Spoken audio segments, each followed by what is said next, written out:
Olá, meu nome é Felipe Soares, eu sou pastor numa igreja em São Paulo, no bairro do Rio Pequeno, na cidade de São Paulo mesmo.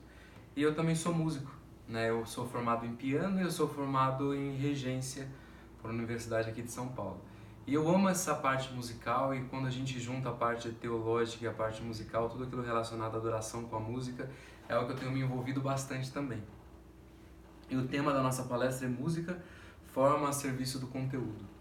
Quando a gente pensa em adoração cristã, quando a gente pensa em igreja, a gente relaciona direto isso à adoração. O conteúdo que a gente tem dentro da igreja é o conteúdo do que nós dizemos sobre quem Deus é e sobre o que Ele faz em nós. Então a resposta que eu tenho a esse conteúdo, ela é o que eu penso sobre Deus e como eu reajo diante dele. Então essa forma é o instrumento que eu tenho a me aproximar desse Deus de maneira coerente. E o problema que a gente tem hoje em dia é que a música ela tem uma função diferente da de adorar a Deus em muitos lugares. A proposta com o tempo que a gente vai ter aqui não é enxergar o que é certo e o que é errado, mas quais parâmetros eu devo usar dentro da forma a não levar a uma adoração errônea, sentir o que eu não devo, pensar o que eu não devo e até reagir de forma que eu não devo. Né? Pensando nisso, quais parâmetros devem ser adotados para uma adoração musical coerente? Nós vivemos em um mundo de conflitos quanto à forma musical, baseado nesses gostos todos que nós falamos, né? Obviamente, todos temos preferências, né? Cada um vai preferir um estilo de música, e não é sobre isso que a gente vai falar. Mas é que muitas vezes a nossa preferência ela é colocada acima do que é útil, acima do que é adequado para a assimilação de uma mensagem e para a vivência coerente da mensagem que eu digo pregar. Né? Diante do que a gente está colocando, algum critério tem sido usado no momento em que eu penso na forma musical usada na igreja? E eu penso nos dois extremos, eu não falo só em algo que eu me apego à tradição, mas também, por um outro lado, em algo em que eu me apego à liberdade que eu coloco em todas as áreas. E na verdade, com a música cristã, ela não é assim. Né? A gente precisa pôr os pés no chão e entender que existem limites. Quando a gente pensa em adoração, o que é adoração? A gente tem diversas definições. O objetivo desse tempo juntos não é enxergarmos o que é adoração, mas a gente vai passar por isso para entender a forma que me leva a uma adoração racional e coerente. Aqui a primeira citação, num dos livros de teologia da adoração da Vida Nova, o autor diz o seguinte: adoração é uma reação ativa a Deus, pelo qual declaramos a sua dignidade. A adoração não é passiva, mas sim participativa. A adoração não é simplesmente um clima, é uma reação. A adoração não é apenas uma sensação, é uma declaração. E muitas vezes a gente faz com que a forma musical usada, ela faz com que o momento da adoração ela termine nela mesma, e isso não é adoração. Eu levo pessoas a sentirem e terem sensações boas ou ruins, mas não são sensações baseadas em um intelecto racional. São sensações baseadas simplesmente pelo que a música pode fazer com os meus sentidos. E isso não é algo agradável, não é algo produtivo, não é algo bom. Né? Uma outra definição diz que a adoração é a resposta adequada de todos os seres morais e sensíveis a Deus, atribuindo de maneira agradável toda a honra e valor ao seu louvor, ao Deus Criador, precisamente porque Ele é digno. Carson diz isso no seu livro sobre louvor. Então, se eu penso aqui em seres morais e sensíveis, nós temos sensações e nós somos seres sentimentais. E quando eu penso na forma musical, ela também vai usar essa questão de sentimento. Mas o sentimento ele deve ser o fim do que eu senti do que Deus fez em mim, e não o meio pelo qual eu sinto a êxtase da adoração. E como a forma ela pode atrapalhar realmente nesse processo? A adoração ela está ligada diretamente àquilo que amamos. Né? O que eu amo é o objeto da minha adoração. Ao motivo pelo qual vivemos. Tem a ver com quem somos diante de Deus, como pensamos e como vivemos. A adoração é algo extremamente subjetivo, né? Algo que a gente não consegue pontuar em uma frase e dizer tudo sobre ela. Né? A adoração, assim como o amor, é caracterizada pela simplicidade intuitiva. Eu posso falar e explicar para você em algumas palavras do que é amor, mas ao mesmo tempo eu tenho a complexidade filosófica caminhando junto com a palavra amor. E a mesma coisa acontece com a adoração. Não é algo que eu posso pontuar e chegar a uma conclusão simplesmente por uma fala ou simplesmente por uma declaração teórica. A adoração ela está relacionada a quem eu sou, entendendo quem Deus é. Então eu anulo tudo aquilo que está associado aos meus gostos, preferências e às questões intelectuais pelas buscas que eu eu coloco na minha vida e eu anulo tudo isso não de forma irracional, mas buscando uma razão espiritual em quem Deus é, pelo tamanho e por quão tremendo Ele é, pela sua soberania. Então eu anulo quem eu sou e eu olho para quem Ele é e eu consigo entender quem Deus é. Então, pensando dessa forma, o homem, no ato de adorar, ele anula o seu ser e ele se rende completamente ao seu ser adorado. E a primeira área que a gente anula é a área intelectual na adoração. O meu intelecto ele é rendido diante de quem Deus é. O intelecto, a gente pensa aqui naquela reunião de todas as informações que eu tenho, as capacidades naturais que nós temos. O intelecto ele significa o entendimento, o raciocínio e a reflexão também.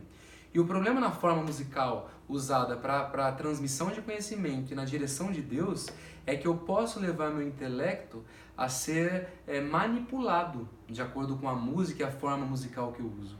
Eu não digo aqui de letra, eu falo do elemento música em si mesmo, a junção dos elementos que me fazem ter uma música. E isso eu posso enganar pessoas. Esse intelecto ele deve ter um conhecimento que me leva a pensar sobre quem Deus é. O Salmo 19 fala sobre isso, que os céus manifestam a glória de Deus e o firmamento anuncia as obras da sua mão. Romanos 1 nos fala sobre a revelação que Deus faz para com o homem. E o intelecto dentro da adoração musical, ele não pode ser enganado e o foco de Deus ele não pode ser tirado quando eu penso na forma musical que eu tenho que usar. Por quê? Porque quando ele é levado de forma errada, os meus sentimentos também são anulados. E eles podem ser da mesma forma enganados. Eu sinto aquilo que eu não deveria sentir. E a música tem esse poder. A música de marketing hoje ela é usada justamente para isso. Você entra num fast food em algum momento que ele está cheio, a música vai estar de fundo, a música que vai te fazer sentar ali, comer rápido e sair rápido dali. A gente vai ver isso já já na questão de forma. Mas dentro da igreja eu posso usar músicas que vão me levar a sentir aquilo que eu não deveria sentir naquele momento. Então eu vou ter reações dentro de mim que me levam a ter sensações que não são baseadas na minha vida de adoração, mas são baseadas em um sentimento naquele momento. E isso não é adoração. E a forma pode atrapalhar nisso. E aí eu tenho atitudes erradas. Eu levo a expressões durante um culto público que não são sinceras em quem eu sou diante de Deus, mas elas são sinceras no que a música me leva a fazer e no que a música me faz movimentar talvez naquele momento ou até reagir naquele momento. E tudo isso, quando eu junto meu intelecto, meu sentimento e minha atitude, eu coloco as minhas posses diante de Deus. É que eu não falo só posses físicas ou monetárias, eu falo aqui de tudo, a própria vida. Você pode cantar, sei lá, tudo a Cristo a ti entrego, você pode cantar tudo que tenho, tudo que sou, mas isso é vazio.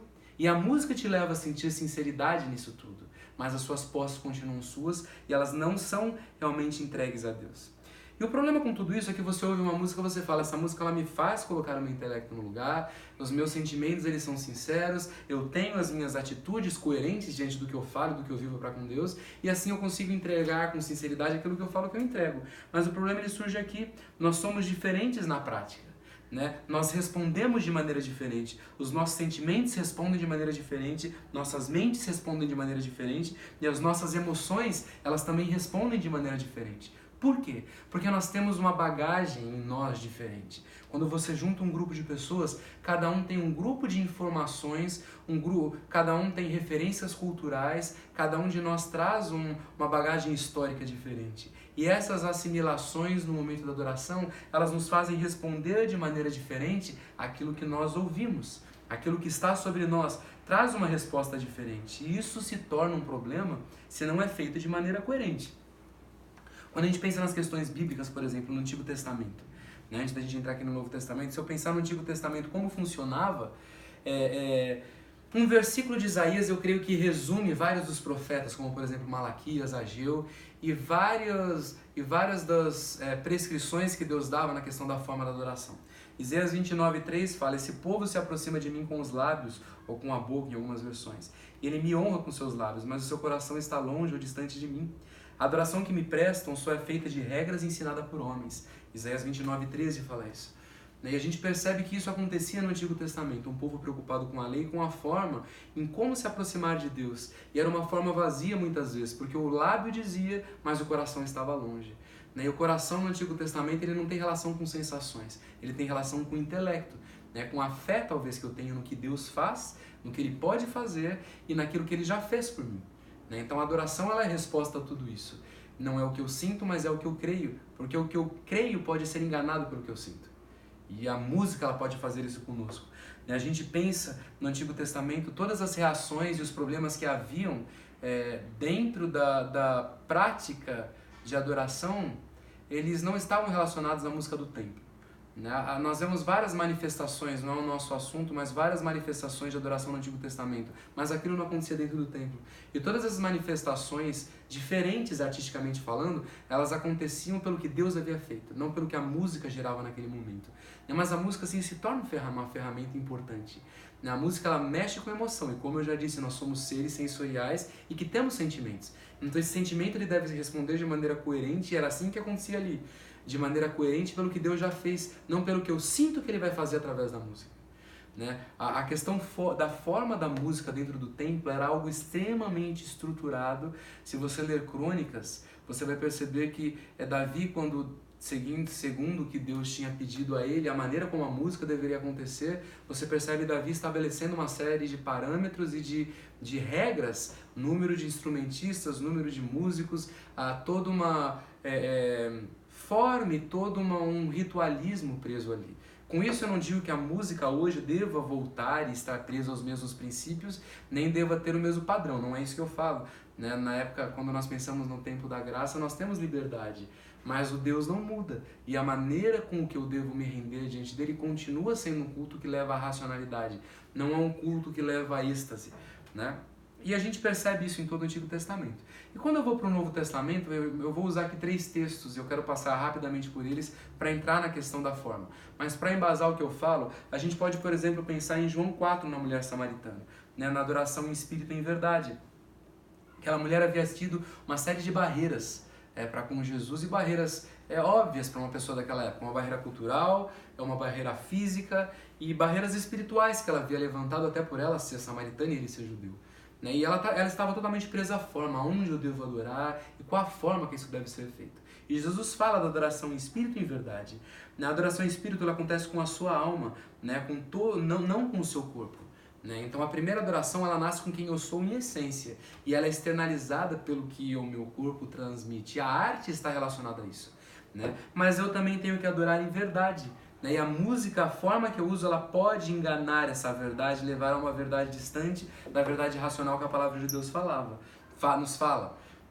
E como é essa adoração em verdade? Como caminhar em verdade?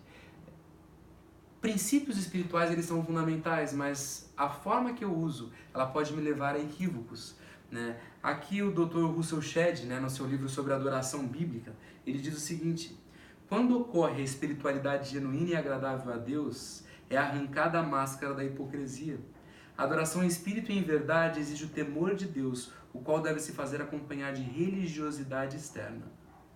A religiosidade externa, ela acontece, não tem como anulá-la. Muitas vezes nós temos momentos em que os nossos sentimentos eles são colocados para fora de maneira diferente. Isso é sincero, isso é real. Mas quando nós pensamos no coletivo, essa verdade ela deve sempre apontar a quem Cristo é e o que Ele fez por nós. Essa é a adoração em verdade. E é isso que o Dr. Russell Shedd diz aqui. Ele cita aqui 2 Coríntios 7,1 dizendo: tendo, pois, ó amados, tais promessas, purifiquemo-nos de toda impureza, tanto da carne como do espírito, aperfeiçoando a nossa santidade no temor de Deus. Salmo 111:10 diz que o temor do Senhor é o princípio da sabedoria. Provérbios diz isso também. Sabedoria e santidade de vida unem-se na carta de Tiago, onde se afirma que essa sabedoria tem sua origem no alto, isso é, na pessoa de Deus. Por isso ela é pura, plena de bons frutos e sem fingimento. A sabedoria do alto ela é sem fingimento. E esse fingimento ele pode acontecer e ser mascarado pela maneira com que eu engano os meus sentimentos. E a forma musical pode me levar a uma adoração que não é em espírito e ela não é em verdade. Essa é a adoração em essência. Há um professor da Universidade de Princeton, do seminário de lá, Ario Duba, ele diz o seguinte: ele diz que há 2 elementos na adoração, o elemento objetivo e o elemento subjetivo, quando ele fala ali de João 4:24. E quando eu penso no elemento objetivo, ele está relacionado ao que atrai milhões de pessoas às igrejas, que é talvez o objetivo de se sentir livre de alguma culpa, ou ele se apresentou diante de Deus naquele momento. É como um funcionário que vai a uma empresa, ele bate o cartão e ele cumpre a tarefa naquele dia, ele sai dali, ele bateu o cartão dele, ele cumpriu o papel dele. Mas ele talvez não cumpriu com excelência. né? E muitos se sentem dessa forma, eles oferecem um culto a Deus naquele momento que não é um culto em espírito e em verdade, é um culto como bater o cartão, isso não é verdade, né? E a subjetividade, ela acontece em paralelo quando eu penso que o culto deve me fazer com que eu me sinta bem, não um sentimento sutil de culpa é afastado, como de quem faz um devido pagamento e depois saboreia um alívio. É como se eu chegasse diante de Deus e eu paguei o que eu precisaria pagar, eu cumpri aquilo que eu precisaria cumprir, então eu sinto um alívio. O primeiro objetivo diz sobre a obrigação que eu sinto que ela é cumprida. O segundo é aquilo me faz bem, então eu sinto um alívio. E a forma musical é o que tem enganado muita gente nesse elemento subjetivo que esse doutor nos fala. Faz com que eu me sinta bem, com que eu me sinta aliviado, com que eu me sinta feliz, mas não é real naquele momento. Não é questão de gostar ou não do estilo, inverter e pôr a adoração estética sobre a espiritual, colocar uma adoração por preferência, sobrepujando aquilo que é a essência, que é o que João 4 nos traz e nos fala. Nessa adoração em espírito e em verdade, ela é uma questão de princípios, né? Talvez o culto agora precisa agradar as multidões e entretê-las. As pessoas elas precisam sair de lá como num circo, né? Eu fui lá e o espetáculo me agradou, né? E o culto dessa forma se torna então um exercício de talentos. Quem faz melhor é quem adora melhor, né? E esse princípio na forma ele é colocado na excelência, mas não numa excelência espiritual, mas uma excelência técnica. Eu não separo as duas coisas, porque eu creio que a excelência espiritual ela busca a excelência técnica. Mas os níveis técnicos eles estão em parâmetros diferentes. Nós somos diferentes, nós temos capacidades diferentes. Mas quando nós pensamos na arte, uma excelência deve ser buscada. Mas a excelência ela não traduz espiritualidade, né? A gente vai perceber, e eu quero falar já já sobre a reforma, mas quando a gente pensa nisso, eu penso no seguinte: a adoração deve ser racional, não extasiante. Por que vim adorar? Para ter meus sentimentos movidos, para sentir-me bem e sentir euforia? Você pode ter sentimentos maravilhosos na adoração, mas eles devem ser sentimentos produzidos por seus pensamentos, pelo que Deus diz. O que deve nos levar a êxtase não é a forma da música, mas é o conteúdo que a música tem. Quando a forma da música me leva a êxtase, eu estou me enganando. Eu engano aqueles que estão ao meu redor. Eu vou pelo meu gosto, eu vou pela minha preferência, e aí o conteúdo, que é o importante, ele fica em segundo plano. Eu posso ouvir uma música em um idioma que eu não entendo, mas ela me faz sentir coisas boas. Mas não é adoração. E eu fujo da adoração de João 4 nesse momento. E aqui pensando na reforma, não sobre o quanto a reforma afeta ou não a nossa ou a sua igreja, mas pensando na questão da adoração, a reforma ela muda de forma brusca a maneira como a música é encarada dentro de um culto público. Até a reforma, a Igreja Católica usava o momento da missa como um espetáculo. Então, aquele que estava ali indo adorar, ele sentava e ele ouvia o que estava sendo cantado.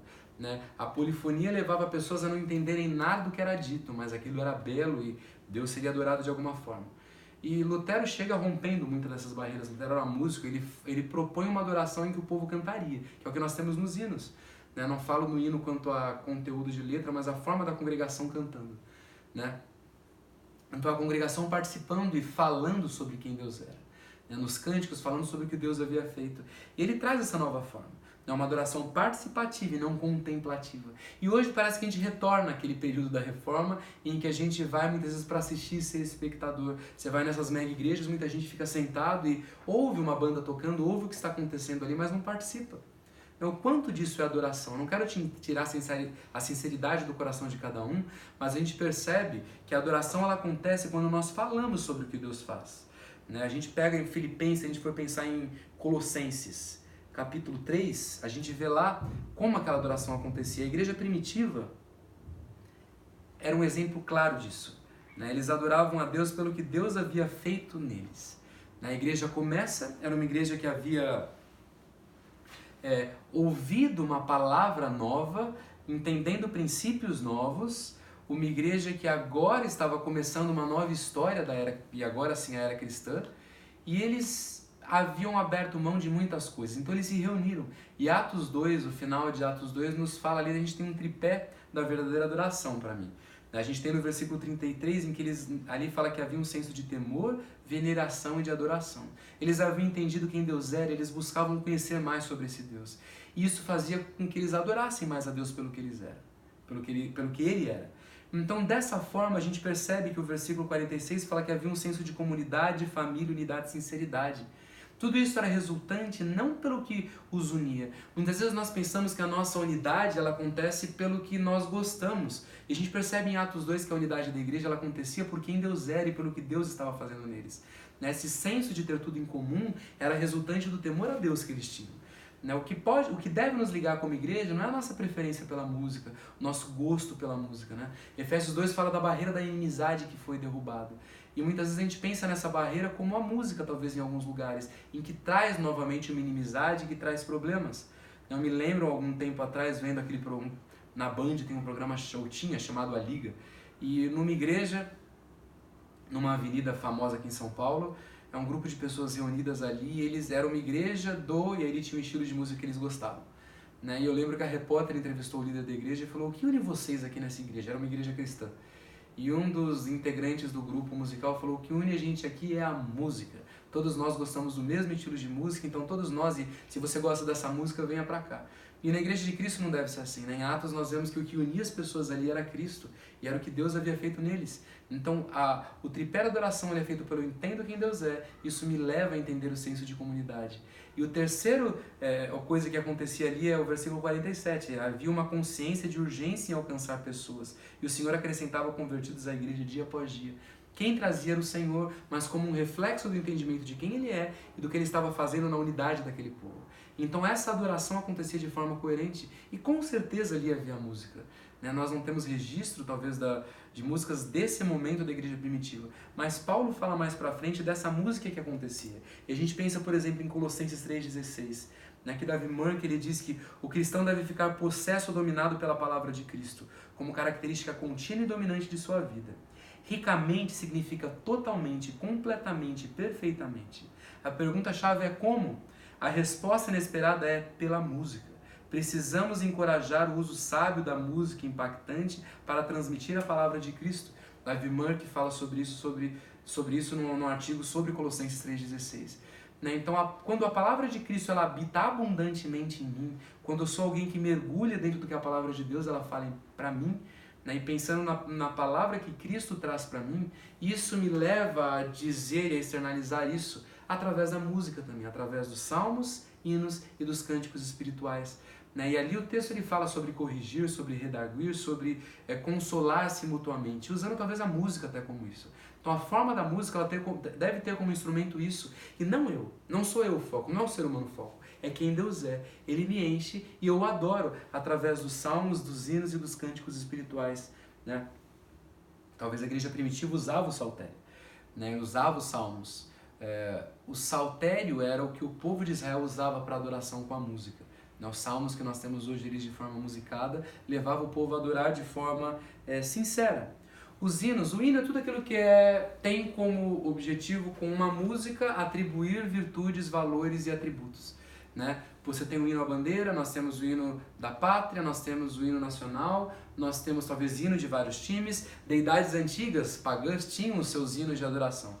E nós temos hinos cristãos, hoje hinos da Igreja de Cristo, que falam sobre quem o nosso Deus é, que falam sobre o que o nosso Deus sobre o poder que Ele tem. Quando eu canto Santo, Santo, Santo, Deus onipotente, eu falo sobre atributos de Deus. Ou quando eu canto Santo, Santo, Santo, Santo, Santo, Santo, quando eu canto Tu és santo, poderoso, Tu és digno de adoração, eu tenho elementos que atribuem sobre quem Deus é. Isso é um hino. Então o hino não está associado à idade que a música tem, está associado ao conteúdo da letra. E quando eu penso no cântico, o cântico é o fruto do meu resultado para com Deus, do que Deus fez em mim. Nós temos na Bíblia o cântico de Miriam, o cântico de Moisés, talvez o cântico de Maria, o cântico de Simeão. E o cântico é o fruto da experiência que eu tive com Deus. Eles tiveram experiência com Deus e disseram isso através de música. Então, cântico é aquilo que eu posso falar sobre como eu quero estar diante de Deus. Renova-me, Senhor Jesus, já não quero ser igual. Transforma a minha vida. Eu olho, aquilo mexe comigo, e eu olho para quem Deus é e para o tamanho que Ele é, e eu quero anular quem eu sou. Isso que o cântico deve fazer em nós. E Colossenses, no capítulo 1, ali a gente percebe sobre a importância em Cristo, de estar imersos em Cristo.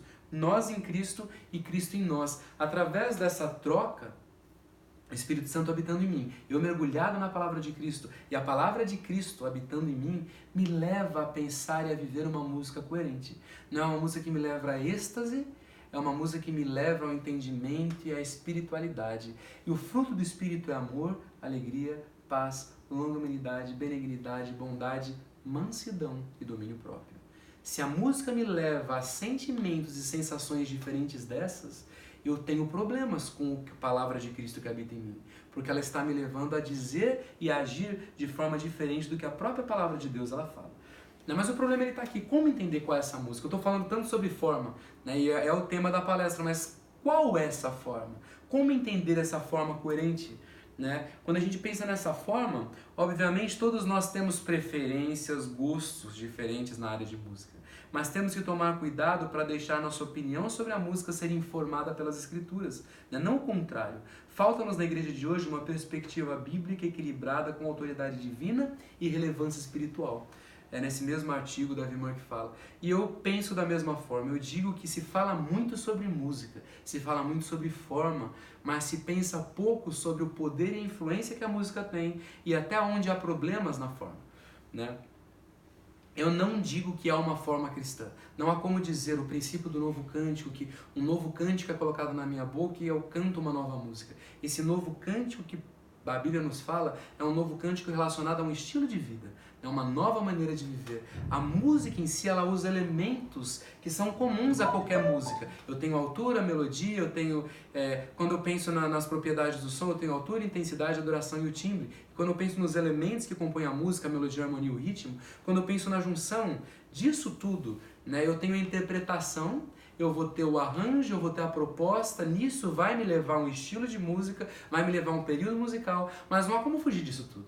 Na forma cristã, ela não existe. Eu tenho um conteúdo cristão que me leva a equilíbrio e coerência. Não dá para dizer forma A é certa, forma B é errada. Eu posso ter forma A desequilibrada e forma B equilibrada. Ou eu posso ter forma B equilibrada e forma A desequilibrada. Na música erudita polifônica, ela atrapalha o entendimento da letra.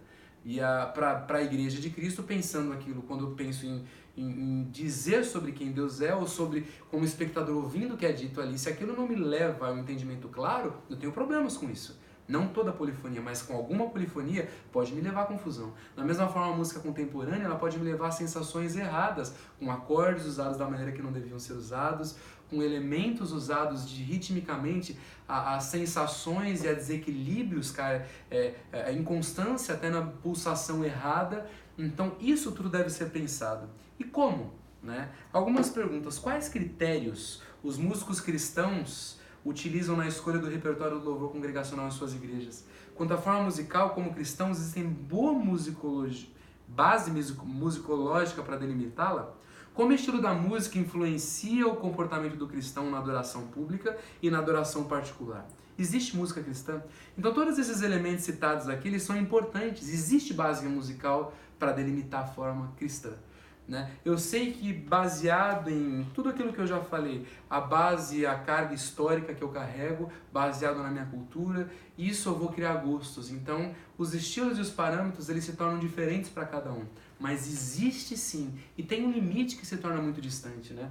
Eu acho que a gente tem um centro que deve ser aquilo que mantém a forma musical para que eu consiga assimilar ou dizer algum conteúdo na adoração. Porque quando eu não penso nisso, eu caio no mesmo problema do Antigo Testamento e eu volto para o problema da adoração em espírito e em verdade, né?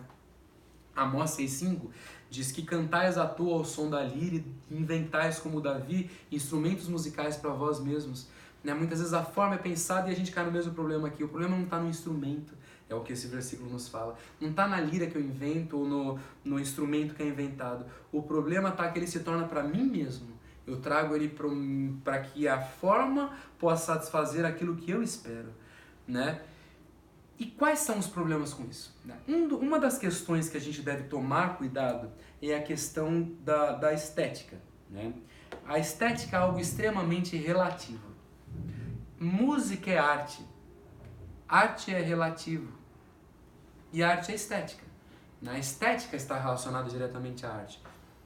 Talvez você não consiga enxergar, mas eu tenho aqui duas obras arquitetônicas. A arquitetura talvez como uma das artes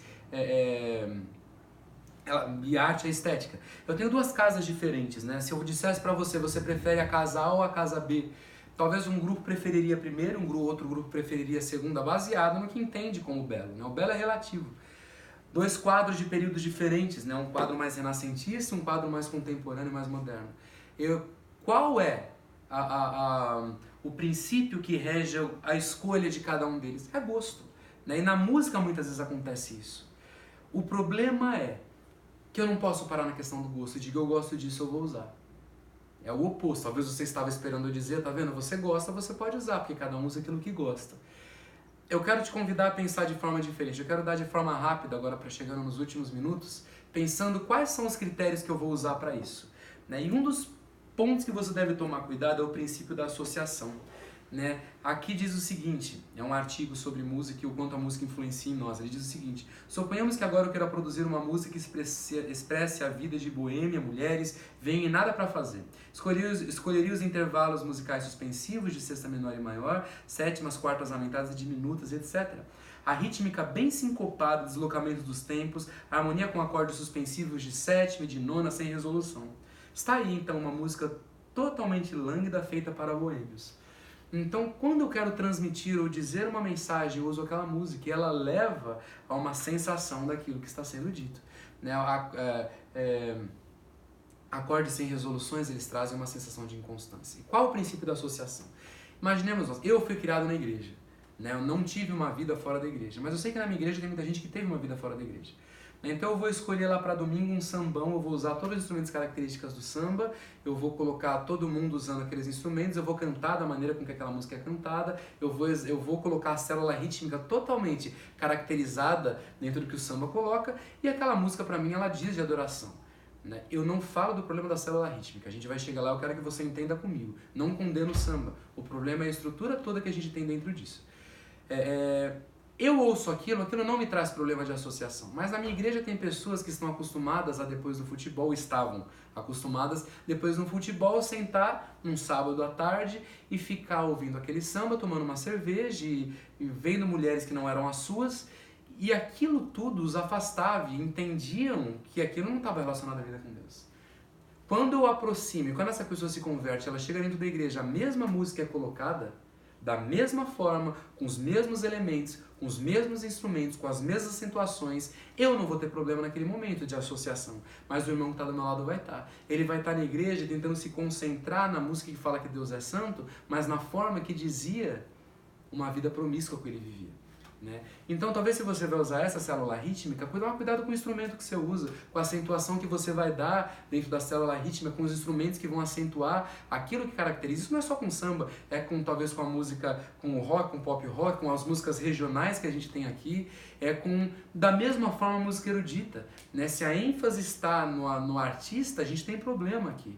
Né? E a maneira como isso acontece. Então a associação não tem que ser nem com o teatro, nem com a vida boêmia. A associação tem que ser sobre com quem Deus é e com o que Ele faz em nós.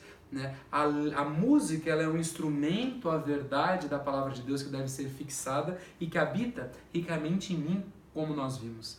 Né? Então cuidado com esse princípio da associação. Se lembra uma música que se lembra demais algo que não é cristão, é um problema. Mas também cuidado para não exagerar, porque como eu falei, toda música ela não é nova. Não existe forma cristã, existe conteúdo cristão. A forma cristã é a forma que busca o equilíbrio. Então todos os ritmos, se eles forem equilibrados, e o ritmo eu não falo da acentuação rítmica, eu falo da célula rítmica, e construindo arranjos em cima dele, tudo isso, se for equilibrado, se for coerente, eu posso usar, eu entendo que é possível usar na adoração. Um outro princípio que deve se tomar cuidado, talvez você não vai conseguir ler, mas é o princípio do equilíbrio. Né? Quando a gente pensa em música, e a gente falando da música, a gente tem 3 elementos dentro dela. Né? A música é formada por melodia, ela é formada por harmonia e ela é formada pelo ritmo. Né? E esse quadro, essa tabela eu tirei do livro Os Perigos Traiçoeiros do Rock, mas isso não é algo teórico, isso é ciência. Né? É um entendimento claro. Aqui eu vou falar sobre espírito, e a ciência não trata do espírito, mas ela trata da parte material, talvez daquilo que é imaterial. Mas eu diria que melodia, harmonia e ritmo com certeza mexem em partes diferentes em nós. Né? A melodia, ela me leva a assimilar conteúdo. A parte melódica da música é aquilo que infunde verdades na nossa mente, né? Então aquilo é colocado de forma clara. Então quando a melodia ela é clara, eu consigo assimilar aquela verdade de forma totalmente real e clara, né? Por exemplo, se você já fez um cursinho, com certeza você já cantou diversas músicas para decorar alguma coisa. Eu lembro das preposições até hoje, por uma música que eu aprendi em português, que era a, ante, após, até com contra de, entre, para, e aí vai. Naquilo ficou assimilado. Muita gente usa para decorar livros da Bíblia. No Novo Testamento eu lembro Mateus, Marcos, Lucas, João, Atos e Romanos. O que fez eu associar isso é a frequência diferente dentro das melodias fixa a verdade na nossa mente. Você canta num coro, por exemplo, gravar U e A, aquelas partes em que tem um solista cantando e você fazendo é mais difícil ser memorizado do que onde tem letra, porque a junção da melodia com a letra, aquilo fixa a verdade na nossa mente. Então a melodia é a parte mais importante da música, né? A harmonia é aquilo que dá o suporte para a música. Eu tenho uma melodia, eu posso ter uma melodia.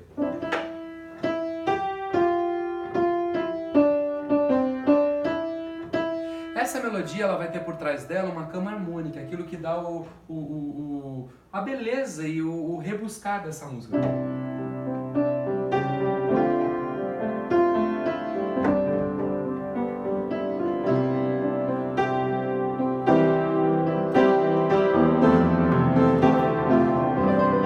Eu vou colocar esses acordes nos levam a ter sensações. E o problema é que muitas vezes a harmonia ela é usada de forma equivocada. E eu começo a fazer as pessoas sentirem aquelas que elas não querem sentir.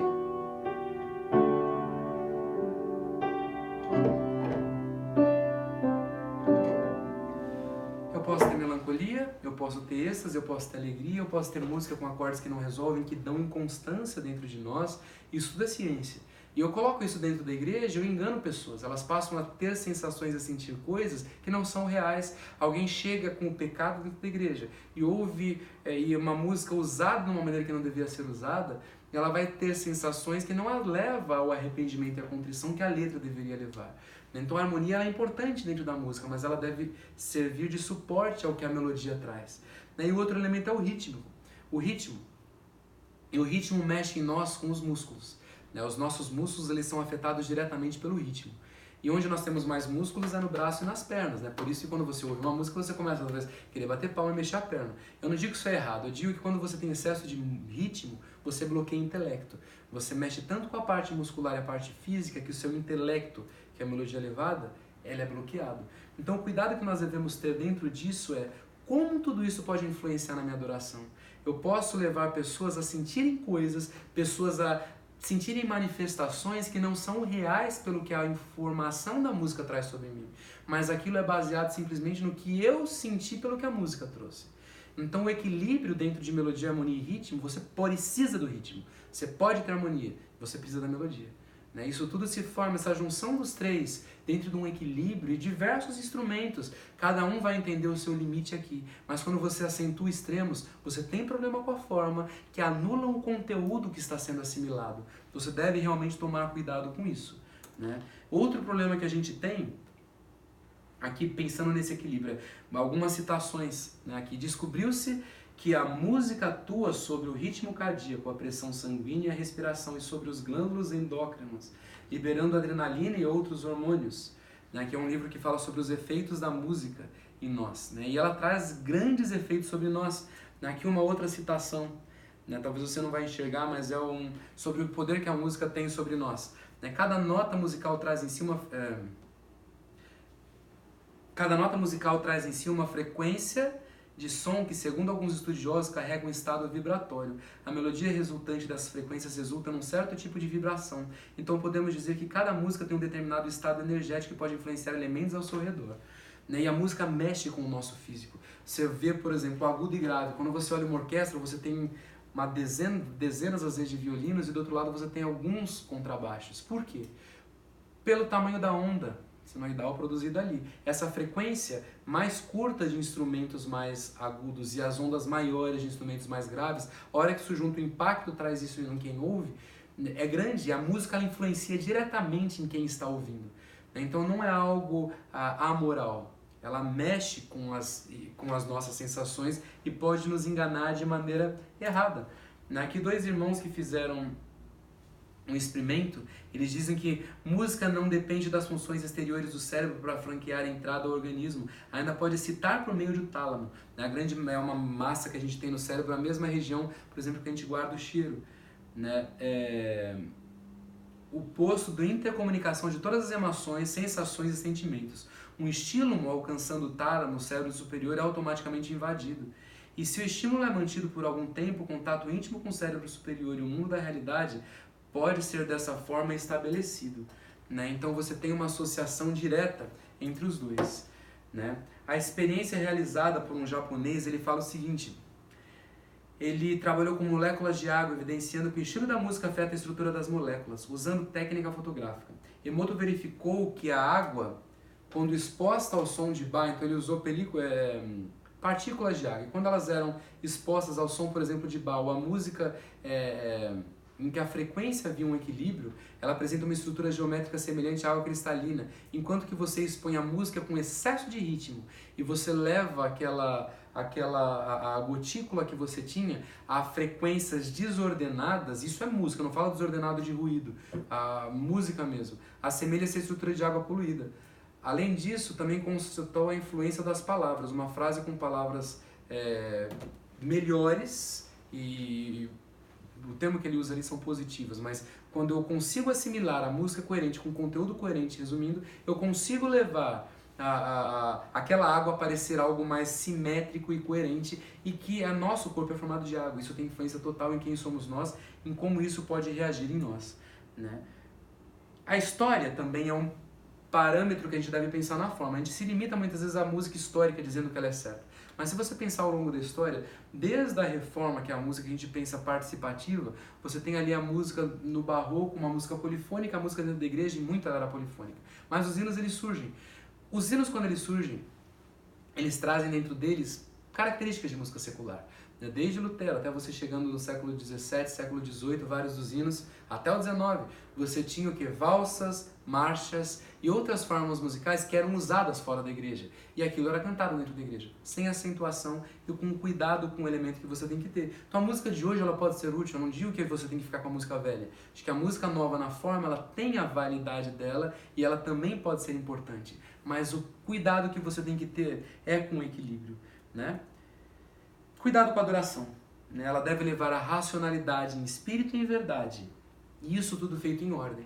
A forma é o que leva a essa ordem para que você não desestruture todo o resto. Eu tentei resumir aqui um pouco, a gente poderia ficar um bom tempo aqui conversando sobre vários desses pontos citados, mas meu conselho para você é não anule e não menospreze a questão musical dentro da adoração. A forma ela tem total relevância na transmissão de conhecimento com o conteúdo. Eu não digo que A ou B estão certos, mas eu digo que o equilíbrio ele deve ser buscado culturalmente, o equilíbrio histórico e o equilíbrio que nos leva hoje a entender que quem Deus é fundamental para que a nossa adoração ela seja coerente. Tá bom? Valeu!